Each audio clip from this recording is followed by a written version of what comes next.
I'm joined now by former Obama campaign manager Jim Messina, and also Lauren Leader is with me, CEO of All In Together. It's a group that's trying to close the gender gap for women in politics and business. And Lauren, in 2018, Democrats made huge inroads in the House, in part by winning over suburban women.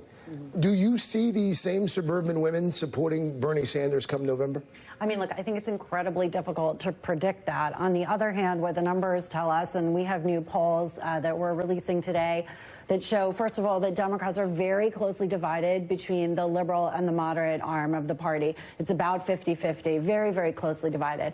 And the question is, the question is whether or not the moderate voters are willing to cross over if Bernie is the nominee. And I think what we've been hearing over and over again is this question about, will they stay home? Will it be such a distasteful choice to go so far to the left that they won't participate? What we also found is that among Democrats, that in terms of who's decided and undecided, the younger, more liberal voters are more likely to be decided in terms of their candidate. Where we see the gap is among more moderate voters who really have not made up their mind yet. 63% of Democratic voters still have not chosen a candidate, which is sort of surprising when you see where we are in the race. But we're going to have 7 candidates on the debate stage tonight. I think a lot of Democrats are still really scratching their head about who the right choice, and that seems to be especially true among moderate Democrats, which absolutely runs right through suburban America. This is the complicated factor about the Democratic Party today, is that it is a big tent.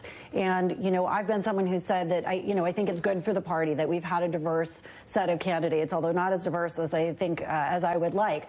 The ultimate question is going to be who is able to unite the right and the left. And I think the challenge that people are raising around Sanders is this question of polarization and alienation. And you've been hearing Buttigieg hit on this.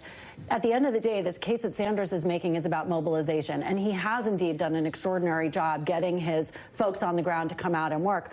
What's going to need to happen is a big shift. Moderate voters are going to need to start doing the work, pick a candidate, and get to work. We found in our polls that moderate voters, older voters, and white voters particularly are not doing the work. They might follow candidates on social media. When you say doing the work, you mean volunteering? I mean volunteering for the campaign and even making contributions. Voters of color and younger voters are dominating that today, as are the most liberal voters. They are the engines of action on the ground in this primary. We're going to need to see that shift, because in order for Democrats to win, that is going to need to be true for a bigger plurality of voters, not just those on the far left. Always good to have you, Lauren Leader. Thank you. Thanks for the new information as well.